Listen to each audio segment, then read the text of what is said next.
Livro de Yehoshua, parte 2. Yehoshua encontra um anjo. Yehoshua começou a fazer planos para atacar a primeira cidade em Eretz Canaã. Essa era Jericó, na fronteira. À primeira vista parecia inconquistável. Sua muralha espessa não podia ser demolida com qualquer tipo de máquina. Cada um dos portões de ferro estava firmemente trancado com fechaduras de cobre reforçado. Assim que Bnei Israel acamparam perto da cidade, todos os residentes de Jericó se trancaram atrás das muralhas. Eles trancaram os portões da cidade de modo que ninguém pudesse sair para ajudar os judeus a entrar. Eles também não deixaram nenhum forasteiro entrar. Eles queriam ter certeza de que nenhum judeu entraria na cidade secretamente. Dentro das muralhas, os heróis de guerra mais fortes de todas as 7 nações de Eretz Canaã estavam reunidos. Yehoshua não estava longe da cidade, imaginando o que fazer. Ele não conseguia pensar em nenhuma maneira de entrar nessa cidade. De repente, Yehoshua viu um homem parado na sua frente, com a espada desembainhada como se para ameaçá-lo. Você está do lado de quem? Yehoshua questionou o estranho. Eu sou o anjo Micael. Ele respondeu. Eu sempre ajudo o Bnei Israel. Eu vim para lhe dizer que você não é o general comandante nessa guerra. Sou eu quem fará o trabalho para você. Você não precisa se preocupar com Jericó. Mesmo que Jericó esteja cercado por uma muralha espessa, Hashem me enviou para ajudá-lo com milagres. Se você foi enviado para nos ajudar, por que me ameaçou com sua espada desembainhada? Yehoshua perguntou ao anjo.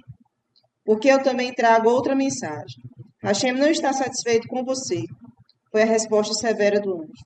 Ele acha que você merece punição. O que eu fiz de errado? Perguntou Yehoshua, cheio de medo. O anjo disse, ontem à noite você estava tão ocupado espionando Jericó que você não estudou a Torá corretamente. E ontem à tarde você se esqueceu de oferecer o sacrifício diário de Talmid no Misbeah. Yehoshua se curvou sobre seu rosto no chão e se prostrou diante do anjo, servo de Hashem. Ele fez techuvá no local. Ele decidiu que a partir de agora ele sempre se dedicaria ao aprendizado da Torá, mesmo antes de uma guerra. O que eu devo fazer agora? Ele perguntou ao anjo. Tire o sapato, ordenou o anjo. O lugar onde você está é sagrado. Onde quer que a Shekinah apareça, o local se torna sagrado. E não se pode usar sapatos lá. Micael é um dos maiores anjos. Portanto, a Shekinah o acompanhou e automaticamente esse lugar se tornou sagrado. Da mesma forma, Moshe teve que tirar os sapatos quando Hashem apareceu para ele na sarça ardente. Além disso, o anjo estava indicando a Yehoshua, você é agora como um enlutado, alguém cujo parente morreu. Deve remover seus sapatos de couro. Você deve estar igualmente triste. O mano acabou. Agora os judeus têm que plantar e colher grãos para ter comida. Portanto, você não pode mais estudar a Torá em tempo integral. Isso deve ser suficiente para deixar você muito triste de fato. Hashem diz a Yehoshua como se preparar para conquistar Jericó. Após esse incidente, Hashem deu instruções a Yehoshua para a conquista de Jericó. Apenas faça o que eu disser a você, Yehoshua, disse Hashem, e a cidade cairá facilmente em suas mãos. Eu quero que todos os Bnei Israel andem ao redor das muralhas de Jericó uma vez por dia durante 7 dias. 7 Kohanim devem marchar à frente do povo, cada um tocando um shofar. Eles devem ser seguidos por outros Kohanim carregando o Aharon de Hashem. Os judeus não podem falar uns com os outros enquanto isso está acontecendo. Em vez disso, devem estar perfeitamente em silêncio. No 7º dia, todos devem marchar 7 vezes ao redor da cidade. Depois da 7ª vez, os Kohanim devem soar uma longa tequiá. As pessoas devem então gritar bem alto. Nesse ponto, a muralha de Jericó afundará no chão. Vamos examinar atentamente a ordem exata que Hashem queria que as tribos se alinhassem para a marcha. A guarda frontal. As tribos de Reuven, Gade e parte de Menache. Eles sempre marchavam à frente. Próximo. 7 Kohanim soprando os 7 shofarot. Próximo. Os Kohanim carregando Aharon de Hashem. Próximo. As demais pessoas, algumas delas com chafarotes também. A guarda traseira. Shevet Dan. Essa Shevet sempre viajava na retaguarda.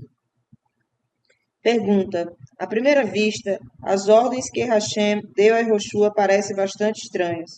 Os judeus deviam ir ao redor de Jericó uma vez por dia durante 7 dias, com os 7 Kohanim soprando 7 chafarotes, e no mesmo dia circundar a cidade 7 vezes. Houve um significado especial para isso? Resposta. Hashem não explicou suas razões para Yehoshua, mas se olharmos um pouco mais profundamente, poderemos encontrar pistas que nos ajudam a entender essa ordem. Sabemos que o número 7 representa muitas coisas sagradas. O 7º dia da semana, o 7º mês após Nissan. Nesse mês, o mundo foi criado e está cheio de Yamim Tovim. Rosh Hashanah, Yom Kippur, Sukkot, Shemini Atzeret.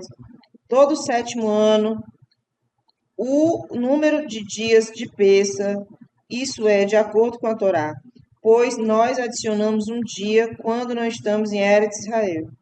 Então, você vê que 7 é um número que é frequentemente usado para coisas sagradas.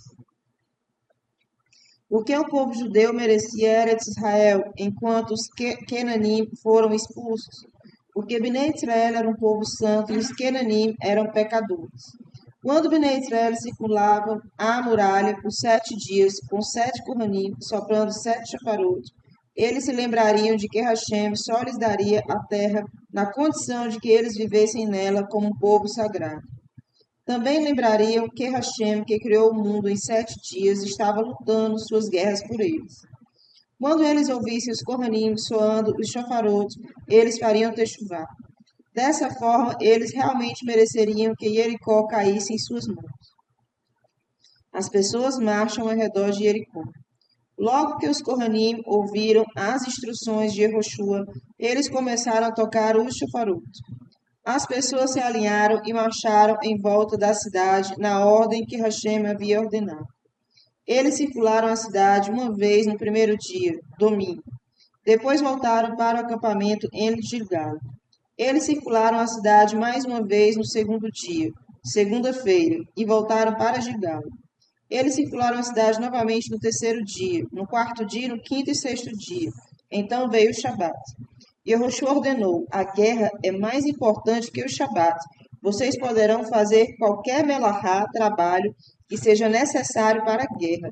Foi o que Hashem me disse. Todas as pessoas se levantaram cedo na manhã do Shabat. Nesse dia, eles teriam que circular Jericó 7 vezes. Enquanto Bnei Israel circulavam em Jericó, os Kenanim permaneciam dentro da cidade. Seus espiões relataram a eles as coisas estranhas que aconteciam do lado de fora da muralha. As pessoas marchavam silenciosamente ao redor da cidade e algumas delas tocavam chifres. Os Cananim tremeram de medo e nem ousaram aparecer. Eles sequer jogaram qualquer coisa por cima da muralha contra os judeus. Depois que os judeus circularam a muralha 7 vezes, Yehoshua anunciou: eu tenho uma advertência importante para todos vocês. Depois de entrarem na cidade, vocês não devem pegar nenhum dos pertences de Canaã para vocês. Eu e os outros juízes do Sanhedrin decretamos que o espólio dessa guerra é sagrado. Todo ouro, prata, ferro e cobre devem ser doados ao tesouro do Mishkan. Yehoshua pensou: os despojos de guerra que foram capturados no Shabat devem ser dedicados a Hashem. Além disso, este é o espólio de nossa primeira guerra e é apropriado dar o primeiro de qualquer coisa que conseguimos para Hashem. É por isso que nós damos para Hashem terumá da colheita e halá da massa. Hashem concordou com a decisão de Yehoshua e do Sanhedrin. No entanto, foi um erro da parte de Yehoshua que causou um pecado grave, como veremos em breve. Yehoshua também disse aos judeus: todos os moradores de Jericó e os animais devem ser mortos pela espada. Há, no entanto, uma exceção. Raabe e sua família devem ser salvas. A muralha cai. Por ordem de Yehoshua, no 7º dia, os Kohanim tocaram uma longa tequiá, e o povo respondeu com um estrondoso grito. De repente, a espessa muralha de Jericó milagrosamente caiu no chão. Os judeus puderam simplesmente entrar na cidade e tomar posse dela. O local onde a muralha afundou no solo ficou conhecido por muitas centenas de anos.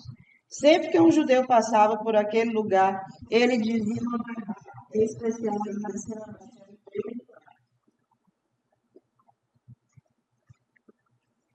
Nós temos uma tradição que quando Yehoshua conquistou Jericó, ele compôs a Tefilá, além no Lishabeach. Nela, ele elogiou Hashem. Obrigado, Hashem, por nos ter feito diferentes das outras nações da terra. Eles se curvaram a ídolos inúteis, enquanto nós nos curvamos ao Rei dos Reis, Hashem, que criou o mundo e governa sobre ele. Obedecendo às instruções de Yehoshua, os judeus deram todo o metal que encontraram em Jericó ao Mishkan. Fora isso, eles queimaram toda a cidade, destruindo assim os seus pertences. Muitos desses objetos estavam ligados à adoração de ídolos. Raav é salvo. Enquanto Bnei Israel cercava a muralha de Jericó, os espiões judeus estavam à procura de uma janela que tivesse um fio vermelho à mostra. Esta era a janela de Raav, na muralha da cidade. Eles logo encontraram e memorizaram sua localização exata. Quando a parede afundou no chão, os espiões rapidamente correram para o local onde a casa de Raabe estava. Eles salvaram toda a sua família, incluindo Raabe, seus irmãos e irmãs, e até mesmo seus parentes distantes. Mais tarde, Raabe e sua família foram levadas para o acampamento judaico, onde todos se tornaram guerim. No final, Yehoshua se casou com Raabe. Quando Bnei Israel viram isso, eles seguiram seu exemplo e também se casaram com os membros da família dela. Raabe teve 10 descendentes famosos que foram Kohanim e Neviim. Um deles foi o profeta Yirmiá. Yehoshua proíbe os judeus de reconstruir Jericó. Yehoshua decretou: Jericó deve permanecer uma ruína para sempre. Nenhum judeu pode reconstruí-la. Quem transgredir o meu decreto será amaldiçoado. Quando ele fundar uma cidade, seu filho mais velho morrerá. Se ele parar nesse ponto, muito bem. Mas se ele não fizer techuvá e continuar a construir, seu próximo filho morrerá. Quanto mais ele construir, mais filhos seus morrerão até que termine de construir a cidade. Nesse ponto, ele enterrará seu filho mais novo. Além disso, nenhum judeu poderá nomear uma cidade que ele for construir com o nome de Jericó. Pergunta: por que Yehoshua proibiu os judeus de reconstruir Jericó para sempre? Resposta: Yehoshua queria que o milagre fosse lembrado por todas as gerações. Sempre que os judeus vissem o local onde a muralha havia afundado, eles perceberiam que isso não ocorrera naturalmente e eles louvariam Hashem pelo milagre. Para que sempre estivesse perfeitamente claro onde o milagre ocorreu, Yehoshua exigiu que nenhuma outra cidade fosse chamada de Jericó. Uma história do livro de Melachim, Reis. O homem que desconsiderou a maldição de Yehoshua. Por 500 anos depois que Yehoshua amaldiçoou qualquer um que reconstruísse Jericó, a cidade permaneceu em ruínas. Ninguém se atreveu a reconstruí-la. Sequer alguém nomeou de Jericó outra cidade que tenha construído. Na época do rei judeu Ahav, que servia a ídolos, havia um homem rico chamado Hiel. Hiel era um rachá e zombador. Não vejo razão para não construir uma nova cidade e chamá-la de Jericó, declarou com altivez. Mas você sabe que Yehoshua amaldiçoou o homem que fizesse isso. O povo lembrou. Ah, isso é coisa velha, retrucou Hiel. Yehoshua está morto há 500 anos e suas palavras não têm sentido. Apenas observe. Eu vou nomear de Jericó a próxima cidade que eu vou construir e nada vai acontecer comigo. Vou ganhar uma fortuna com esse projeto e me tornar mais rico do que nunca. O rei Ahav, que era um bom amigo de Hiel, também não acreditava na maldição de Yehoshua. Portanto, não impediu que Hiel construísse uma nova cidade chamada Jericó. Mas o rei Ahav e Hiel sofreram um choque. Algo terrível aconteceu. Assim que Hiel começou a construir, seu filho mais velho, Aviram, morreu. Isso é apenas uma coincidência, disse Riel. Acidentes acontecem na vida. Ele continuou construindo e seu segundo filho morreu. Estava bem claro que isso não era um acidente. Mas o Rachar Riel se recusou a admitir isso. Ele apenas continuou construindo e se recusou a fazer techuvá, mesmo quando os filhos morreram um após o outro. Finalmente, quando Riel chegou ao final da construção, seu filho mais novo, Segur, morreu. Riel havia enterrado todos os filhos, mas ainda assim se recusou a admitir que isso tinha algo a ver com a maldição de Yehoshua. Ele e o rei Ahav continuaram a servir ídolos. Enquanto Riel estava de luto pelo filho mais novo, o profeta Eliarro veio visitá-lo. O rei Ahav também estava visitando Riel na ocasião. O rei perguntou a Eliarro: é verdade que os filhos de Riel morreram porque ele nomeou a cidade que ele construiu de Jericó? Certamente, respondeu Eliarro. Mas não pode ser, replicou Raabe. Todas essas maldições antigas de Moshe e Roshua não são mais válidas. Eles não podem prejudicar ninguém. Eu tenho até provas de minhas palavras. Não é verdade que Moshe predisse que na Torá que se os judeus servirem a ídolos, Hashem irá fechar os céus e não irá chover? Veja agora, eu sirvo a ídolos todos os dias, e todos os judeus também. No entanto, há tanta chuva que eu dificilmente tenho oportunidade de sair e rezar para os meus deuses ao ar livre, porque não quero ficar encharcado. Então é assim que você encara a maldição de Moshe? Exclamou o profeta Eliarro enfurecido. Não é suficiente que Hashem tenha sido misericordioso e paciente com você, e você ainda se atreve a zombar da palavra dele? Declaro que a partir desse momento não haverá uma gota de chuva em Eretz Israel, a menos que eu decida ao contrário. Hashem cumpriu o decreto de Eliarro. Houve uma terrível seca que trouxe fome a Eretz Israel. Ainda assim, nem o rei Ahav, nem Riel fizeram teshuvá. Riel continuou a ser amigo dos sacerdotes idólatras e se opôs a Eliarro até o final de sua vida. Alguns anos depois foi picado por uma cobra e morreu. Yehoshua se torna famoso. Mesmo que Jericó tenha caído por um milagre e que Yehoshua não tenha liderado os judeus na batalha contra ela, ainda assim ele se tornou famoso. Os 30 reinos restantes de Eretz Canaã ouviram que a muralha de Jericó havia afundado no chão. Eles começaram a mencionar o nome de Yehoshua com grande respeito. Yehoshua cunhou as próprias moedas, estampadas com seu símbolo.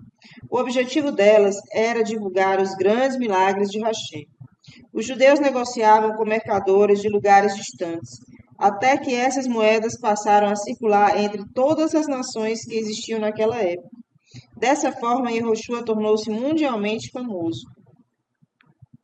O Midrash nos conta 4 moedas famosas do mundo. Havia 4 judeus que tinham moedas cunhadas para eles. Essas moedas foram usadas não somente por Bnei Israel, elas circularam pelo mundo. Número 1, Avraham. Uma das faces de sua moeda mostrava uma figura, ou, segundo outras explicações, estava descrito em palavras. Um ancião e uma anciã. O verso da moeda mostrava ou descrevia um jovem casal. O que essa moeda simbolizava? Talvez ela sugerisse que, quando Abraão e Sara eram idosos, Hashem os fez jovens novamente, dando-lhes um filho. Através de sua moeda, Abraão divulgou a grande bondade de Hashem para com ele. Muitas pessoas ouviram falar do justo Abraão e como ele serviu fielmente a Hashem. Como resultado, elas aceitavam o modo de vida de Abraão e também começavam a servir a Hashem. Número 2, Yehoshua. Ele estampou em uma das faces de sua moeda um boi, e no verso um reim, boi selvagem. A moeda indicava a bênção que Moshe deu à tribo de Yosef. Nela, Moshe predisse que Yehoshua teria a força de um boi e os belos chifres do reim. Com os seus chifres, ele atacaria os reis de Canaã e os expulsaria da terra. Essa moeda também fez com que muitos não-judeus se interessassem em servir a Hashem. Número 3, Rei Davi. Sua moeda tinha cunhada a figura de um bastão de pastor e uma sacola de pastor numa das faces e uma fortaleza no verso. A moeda mostrava como Hashem transformou Davi de pastor em um poderoso rei. Muitos não-judeus da época de Davi que viram a moeda e ouviram a história se tornaram guerim. Número 4. Mordecai. Sua moeda mostrava um saco de cinzas de um lado e uma coroa de outro lado. Simbolizava o fato de que Hashem transformou a infelicidade e o luto de Mordecai em alegria quando Ahasverosh destruiu a casa de Hamã e nomeou Mordecai para ser o seu ministro. Essa moeda também fez o nome de Hashem famoso no mundo. Ajudou a espalhar a história de Purim entre as nações. Como resultado, muitos não-judeus se tornaram Guerim. Os judeus são derrotados em Ai. Você se lembra que Yehoshua proibiu os judeus de colocar as mãos em qualquer um dos espólios de Jericó? Yehoshua deveria ter designado vigias para assegurar que essa regra fosse estritamente cumprida. Infelizmente, ele negligenciou isso. Além disso, era responsabilidade de todo judeu fazer com que ninguém desobedecesse ao decreto de Yehoshua. Mas ninguém prestou atenção ao que estava acontecendo ao seu redor. É por isso que, sem Yehoshua e o resto dos judeus saberem, um homem de nome Aham conseguiu roubar alguns itens dos despojos. Ele os escondeu em sua tenda. Hashem estava zangado, não apenas com o ladrão, mas com Yehoshua e todos os judeus por permitirem que isso acontecesse. Por causa disso, Hashem não disse a Yehoshua como atacar a próxima cidade. Ai! Yehoshua pensou que a razão pela qual Hashem não lhe deu nenhum comando era que ele queria que Yehoshua conquistasse Ai sem milagres. Yehoshua acreditava que ele devia se preparar para essa batalha como qualquer general comum faz. Yehoshua, portanto, enviou espiões para Ai para descobrir como atacá-la. Os espiões retornaram e relataram: Ai é uma cidade pequena, com uma pequena população. Não se preocupe em enviar todo o nosso exército para lá, Yehoshua. 2 ou 3 mil soldados definitivamente conseguirão conquistar Ai. Yehoshua preparou um exército de 3 mil soldados. Ele estava confiante de que eles facilmente conquistariam Ai. Mas uma coisa estranha aconteceu. Assim que os soldados judeus enfrentaram o inimigo, os judeus congelaram. Eles estavam tão apavorados que voltaram, fugindo do campo de batalha tão rápido quanto suas pernas os carregavam.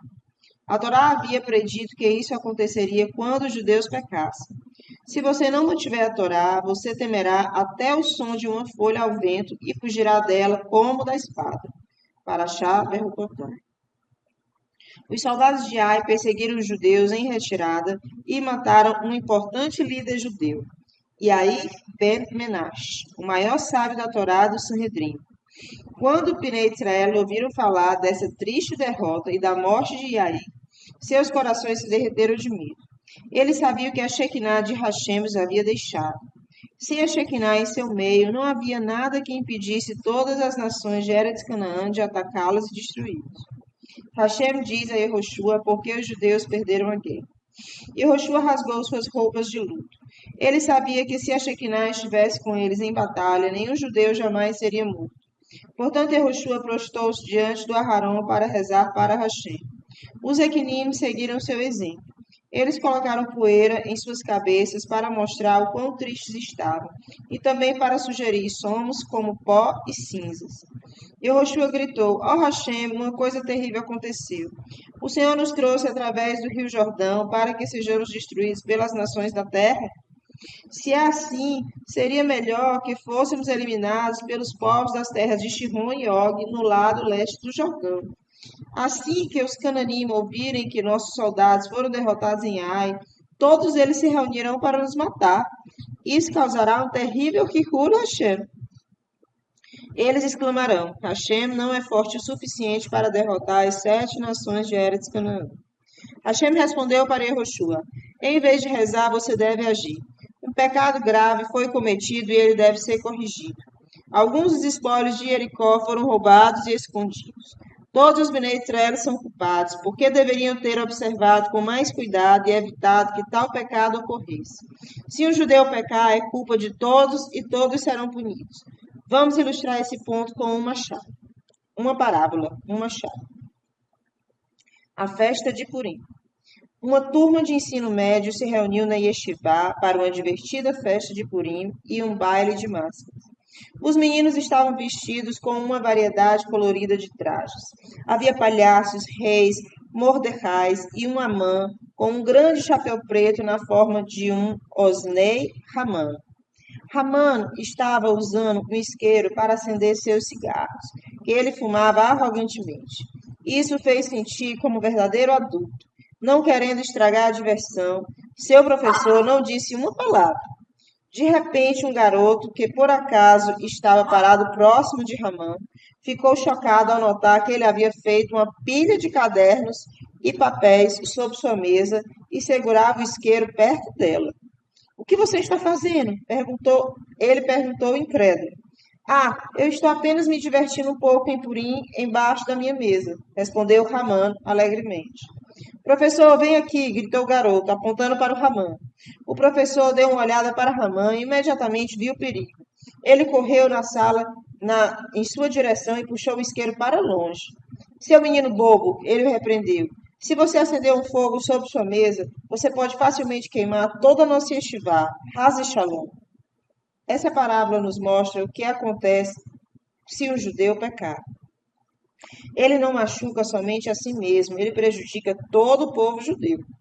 Se vemos outro judeu fazer um haverá, não devemos dizer, isso não é da minha conta. Ele pode fazer o que quiser. Se formos capazes, devemos detê-lo, pois o pecado dele prejudica todos os judeus. Agora entendemos por que, apesar de apenas uma pessoa ter roubado os despojos, Hashem disse a Yoshua, todos os Bnei Israel pecaram e sofrerão. Hashem também disse a Yoshua, nessa guerra você também cometeu outro erro. Era sua obrigação marchar à frente do exército. Você não deveria ter enviado soldados enquanto permanecia na retaguarda. E Yoshua perguntou a Hashem, o senhor poderia me dizer quem é o homem que roubou o saco? Então, eu não vou lhe dizer o nome dele, disse Hashem, porque seria Lashon Hará. Amanhã reúna todos os judeus na frente do Kohen Gadol, que deve estar usando o Roshen Mishpat. A pedra da Shevet culpada estará escura. Então descubra através do Goral, sorteio, o homem dessa Shevet que pecou. Ele deve ser condenado à morte. O sorteio revela o pecador. Na manhã seguinte, Yehoshua levantou-se cedo para cumprir a ordem de Hashem. Ele trouxe todos os judeus diante do Kohen Gadol, Elazar, que usava o Roshen HaMishpat. O Roshen era o peitoral do Kohen Gadol, com 12 pedras preciosas sobre ele. Em cada pedra preciosa foi gravado o nome de uma das Shevatim. Quando as tribos se alinharam em frente ao Kohen Gadol, a pedra preciosa de Yehudá ficou escura repentinamente. Quão envergonhados ficaram os membros dessa Shevet. Yehudá era, afinal de contas, a tribo da realeza e da liderança. E agora um de seus membros havia se tornado um ladrão. E Yehoshua lançou um sorteio com o nome de todos os líderes das famílias da Shevet e Yehudá. Um Goral, sorteio, foi realizado e mostrou o nome Zerah. Em seguida, Yehoshua lançou outro sorteio com o nome de todas as famílias descendentes de Zerah.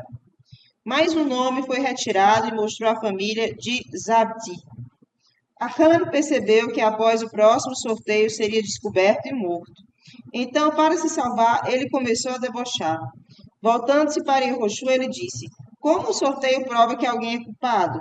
Tome 2 tzadikim, digamos, você mesmo, Yehoshua, e Elazar, o Kohen Gadol, e escreva seus nomes em 2 urnas. Depois escolha uma. O Goral com certeza mostrará qualquer um dos seus nomes. É apenas um jogo.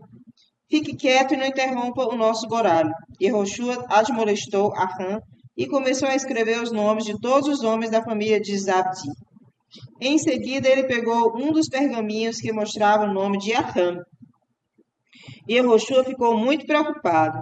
Se ele não admitiu seu pecado, pensou, os outros judeus poderão acreditar em sua alegação de que o Goral é meramente um jogo de azar. Quando chegar a hora de dividir a terra com um Goral, algumas pessoas irão reclamar que não receberam a parte justa. Eles não irão acreditar que Hashem tenha controlado os sorteios. Meu filho, Yehoshua gentilmente se dirigiu a Haran. Dê honra a Hashem admitindo que você pecou. Conte-me tudo. Yehoshua quis dizer o seguinte com essas palavras. Quando você roubou em segredo, você agiu como se Hashem não estivesse observando. Você fingiu que Hashem não sabe sobre o seu pecado. Para fazer teshuvah, você tem que fazer o oposto agora. Admitir em público que fez a coisa errada. A Torá é mais rigorosa sobre roubar em segredo do que em público. Vamos ver mais sobre isso. O Midrash explica: pecados secretos. Hashem decretou que aquele que roubou algo em segredo deve pagar o dobro da quantia roubada. Já um gazlan, um assaltante que rouba algo publicamente, só paga o quanto roubou. Por que o ladrão que faz as coisas escondidas é pior? A resposta é que ele tem menos medo de Hashem do que das pessoas.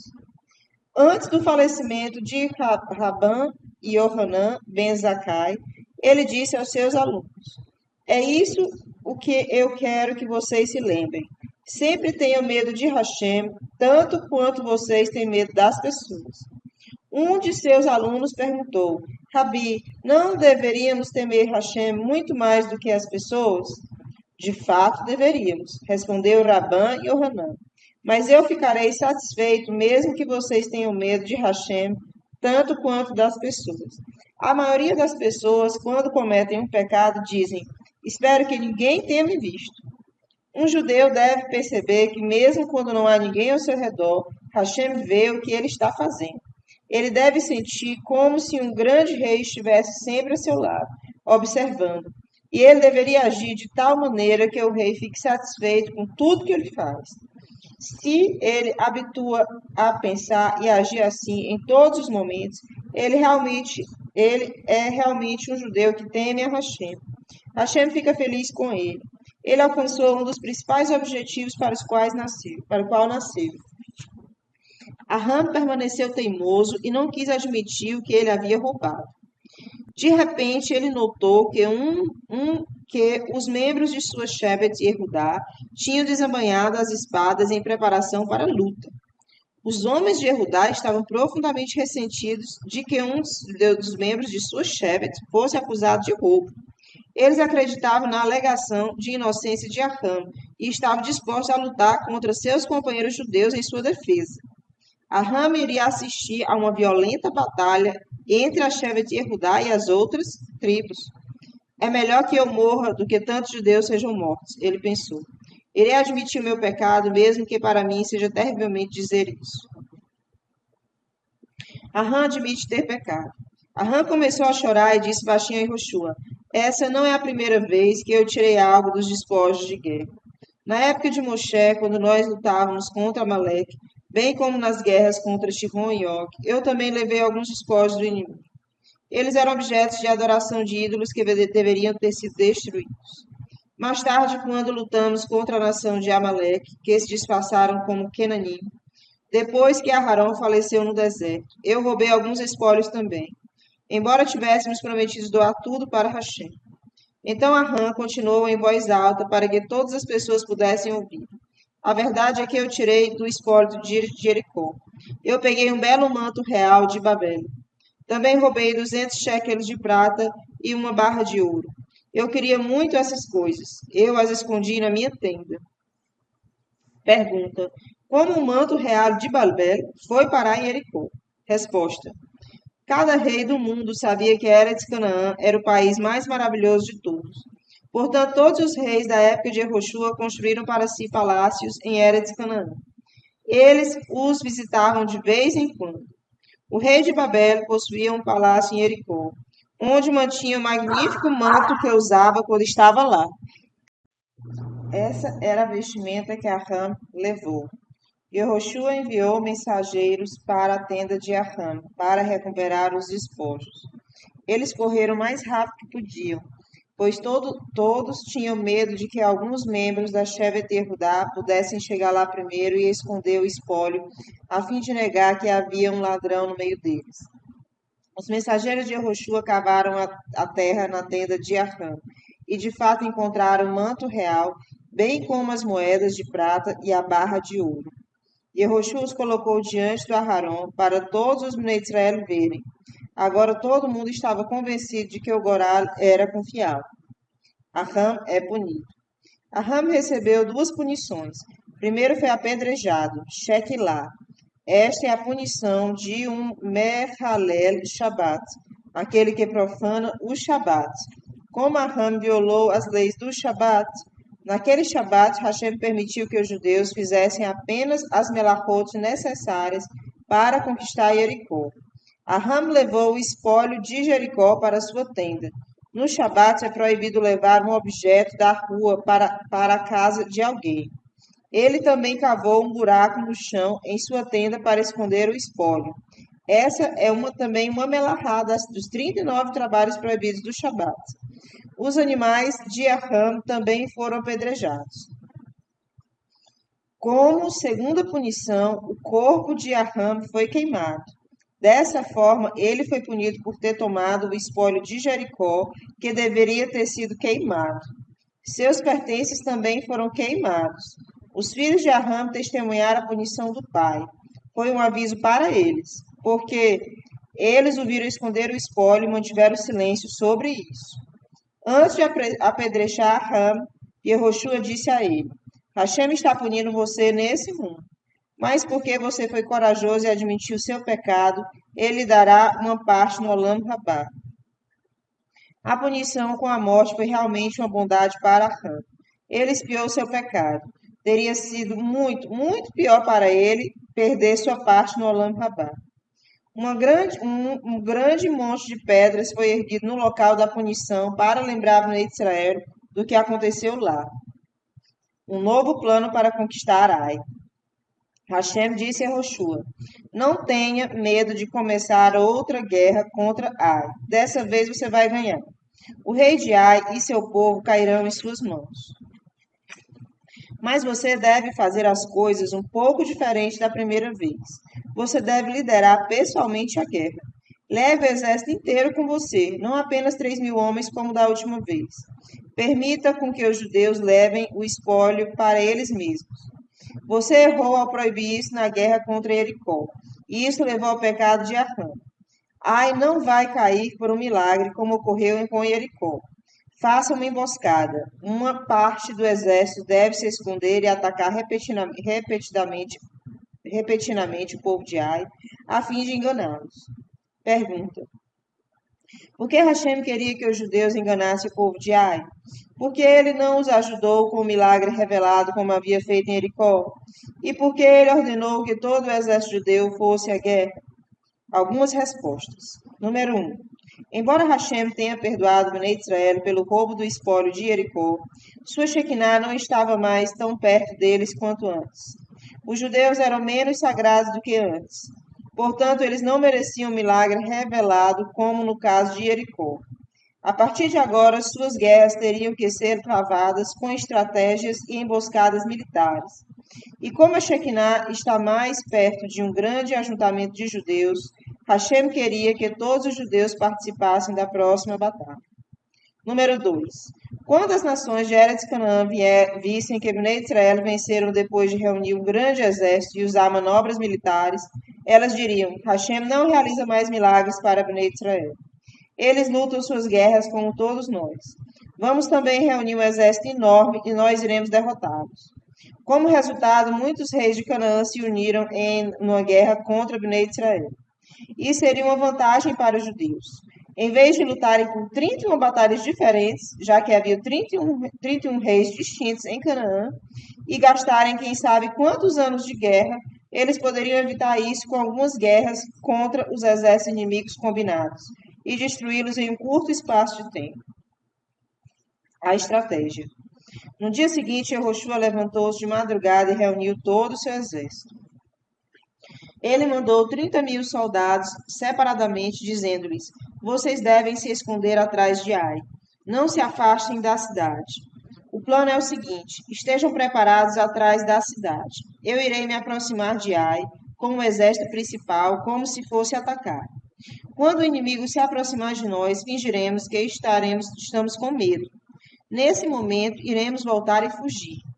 Os soldados de Ai pensarão que estamos perdendo a guerra, como da última vez, e eles nos perseguirão. Então vocês, a emboscada, deverão entrar na cidade, destruí-la e eliminar todo o povo. Isso é o que Hashem ordenou. Ai é derrotada. A emboscada esquerda assumiu a sua posição atrás de Ai. Naquela noite, Yehoshua permaneceu no acampamento junto com os soldados.